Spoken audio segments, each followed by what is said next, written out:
예수님께서는 물 위를 걸으셨습니다. 짐승의 표 없이는 사고 팔 수 없습니다.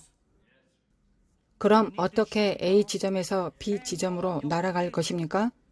더 이상 요건이 없습니다. 손이나 이마의 표를 보여줘야 합니다. 미국 국경 경비대를 아십니까? 사흘에 제가 미국에 갔을 때 출입국 관리소 직원에게 제 요건을 주었습니다. 그는 제 요건을 보더니 그것을 스캔한 다음 다시 주었습니다. 저는 몬잠비크로 갔다가 다시 미국으로 돌아와야 했는데 카타르에서 어떤 문제가 생겼습니다. 카타르의 도시 도하에서 문제가 있었습니다. 제가 미국에서 몬자비크로 왔다가 미국으로 돌아간다고 말했습니다. 언제 미국에 입국했는지 보여달라고 해서 요건 페이지를 넘겼습니다. 그런데 입국 도장을 어디서도 찾을 수 없었습니다. 제가 불법으로 입국했을까요? 아닙니다. 매우 합법적으로 갔습니다. 어쨌든 그들이 확인하고 제가 비행기를 타도록 허락해서 미국으로 돌아왔습니다. 다시 미국 출입국 관리소 직원이 제 요건에 입국 도장을 찍지 않았습니다. 이번에는 그에게 물었습니다. 왜 요건에 도장을 찍지 않습니까? 우리는 그 시스템을 없앴습니다. 라고 했습니다. 이번에 미국에 왔을 때 저는 그들이 무엇을 하고 있는지 매우 주의 깊게 관찰해 보았습니다. 그들은 요건을 스캔한 다음 카메라 앞에 서라고 했습니다. 카메라가 얼굴 전체를 찍습니다. 안면 인식 기술입니다. 눈의 망막이 캡처됩니다. 얼굴 전체가 캡처되고 지문이 모두 캡처됩니다. 더 이상 요건에 도장을 찍을 필요가 없습니다. 얼굴에 있는 모든 정보들이 직원에게 언제 왔고 언제 떠났는지를 말해줍니다. 안면 인식입니다. 이 시스템은 아마 칩으로 업그레이드 될 것입니다. 칩이 밖에 있는 한 그것을 사용해도 됩니다. 칩이 내부로 들어오게 되면 안 됩니다. 그때는 안 된다고 말할 때입니다. 절대 안 됩니다. 칩이 밖에 있는 한 괜찮습니다. 우리의 정보가 우리 몸 밖에 있을 때는 괜찮습니다. 그러나 칩이 밖이 아니라 안으로 들어오면 절대 안 됩니다. 우리는 인공지능, 체크보드, GPT, 무엇이든 사용할 수 있습니다. 그것들은 일을 줄이는 데 도움이 되기 때문입니다. 그러나 기술의 주인이 되어야 합니다. 기술이 당신의 주인이 되게 하지 마십시오. 기술이 당신을 지배하도록 두지 마십시오. 사도행전 8장 39절부터 40절에 복음 전도자 빌립은 에디오피아 내시에게 복음을 전하도록 광야로 가라는 성령님의 요청을 받았습니다. 거기서 그의 일을 마친 후 성령님께서 빌립을 이끌어 28마일의 거리를 데려가셨습니다. 초자연적인 교통수단으로 그의 다음 임무로 갔습니다. 하나님이 여러분을 그렇게 사용하실 것입니다. 아멘. 저는 많은 사역자들이 여전히 이와 같이 말하는 것을 들었습니다. 나는 비행이 너무 지겨워서 빌립처럼 성령님이 나를 데려다 주시기를 바랍니다. 여러분들도 들어본 적이 있습니까? 그것은 육신의 일입니다. 성령님은 그분의 임무로 당신을 데려가실 것입니다. 당신의 목적을 위해 결코 성령님을 사용하면 안 됩니다. 성령님이 당신을 사용하실 것입니다. 당신이 성령님을 사용하는 것이 아닙니다. 그것이 성령님이 당신을 사용하시지 않는 이유입니다. 우리가 이 시점에서 그러한 나타남을 보지 못하는 이유입니다. 여전히 매우 육신적이고 여전히 육신에 매여 있기 때문입니다. 육신을 영에 복종시키지 않기 때문입니다. 절대적인 순종이 필요합니다. 브루스 알렌 목사님이 케냐의 한 전도자에게 대해 저와 나눈 간증이 있습니다. 그 전도자는 기도하는 사람이었고 매우 경건한 하나님의 사람이었습니다. 어느 날 그가 기도하고 있을 때 주님이 그에게 가방을 싸서 내가 말하는 곳으로 갈 준비를 하라고 말씀하셨습니다.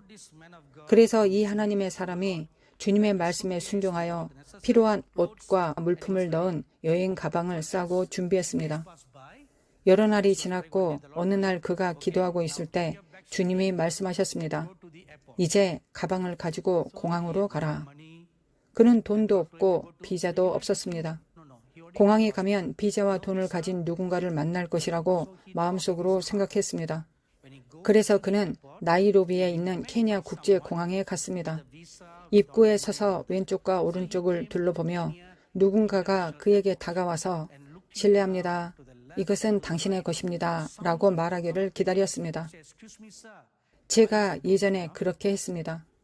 그 이야기를 들었을 때 저는 그 인물과 저를 분명하게 동일시할 수 있었습니다.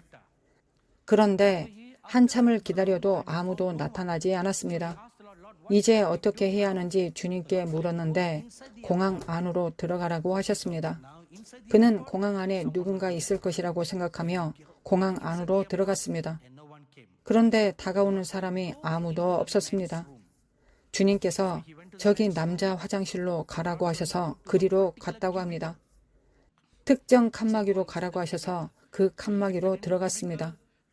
주님이 너희 손을 들고 나를 경배하라고 말씀하셨다고 합니다. 그래서 그는 양손을 들고 목소리를 높여 주님을 경배하기 시작했습니다. 그는 눈을 감고 경배했습니다. 얼마나 오랫동안 했는지는 모릅니다. 얼마 후에 주님이 이제 그만 나가라고 하셨습니다. 그가 나왔을 때 런던의 히드로 국제공항에 있었습니다. 한순간에 나이로비에서 런던으로 이동한 것이었습니다. 그가 공항에서 나왔을 때 온통 하얀 얼굴만 보았습니다. 그는 그곳에서 유일한 흑인이었는데 런던에 오신 것을 환영합니다 라고 쓰여진 표지판을 보고 충격을 받았습니다. 주님이 그에게 나가라고 말씀하셨습니다. 그는 리무진이 그를 기다리고 있기를 바라면서 나갔습니다. 당연히 그는 누군가를 위해 사역해야 했습니다. 사역을 마치고 다시 화장실로 가서 주님을 경배했습니다. 얼마 후 그는 눈을 떴고 나이로비로 돌아왔습니다. 이것은 단순한 전도입니다. 하나님이 그를 어떻게 사용하셨는지 아무도 자랑할 수 없습니다. 그는 결코 자랑하지 않았습니다. 그의 모든 태도는 주님이 그에게 하라고 하신 일에 순종하는 태도였습니다. 그것은 하나님이 사용하시는 자아에 대해 죽은 그릇입니다. 우리가 자아에 대해 죽었기 때문입니다. 거짓책을 쓰고 이야기를 출판하여 수백만 달러를 벌지 않을 것입니다. 오늘날 그것이 웃음거리가 되었습니다. 누군가가 본 작은 환상이 국영 TV에 나오고 유명인이 되고 천국을 본다는 거짓말을 합니다. 하룻밤 사이에 유명해진 한 어린 소년을 알 것입니다. 그것은 모두 거짓말로 판명되었습니다. 그때 그의 아버지는 수백만 달러를 벌었습니다. 진정한 경험을 가진 사람이 있는데 누가 그를 믿을 수 있는지 말해보십시오 라고 말할 수도 있습니다. 한 사람이 거짓말로 입증되었기 때문에 어떻게 다른 사람이 진실일 수 있다고 믿을 수 있겠습니까? 그것을 믿을 사람은 이제 아무도 없을 것입니다. 진정한 성도는 자랑하지 않습니다. 그것이 진정한 성도입니다. 진정한 성도의 징표, 하나님과의 진정한 경험의 징표는 자랑하지 않습니다. 그들은 자랑하지 않습니다. 저는 케네스 해긴 목사님의 책에서 하나님의 영광을 본 그의 첫 경험을 보았습니다. 그는 주님께서 그 경험을 나누라고 말씀하실 때까지 25년 동안 아무에게도 말하지 않았습니다. 25년 동안 비밀로 했습니다. 그는 하나님과의 진정한 경험을 자랑하지 않았습니다. 예수님이 행하신 네 번째 일은 눈에 보이지 않게 사람들 가운데로 행하신 것입니다. 누가복음 4장 28절부터 30절, 요한복음 8장 59절에 있습니다. 이제 이런 초자연적인 보호가 마지막 날 남은 자들에게 매우 유익할 것입니다. 이런 것을 믿지 않는 자들과 적대적인 사람들에게는 나타나지 않게 될 것입니다. 마지막 날 남은 자들은 이 모든 일을 할 것이며 더 큰 일을 할 것입니다.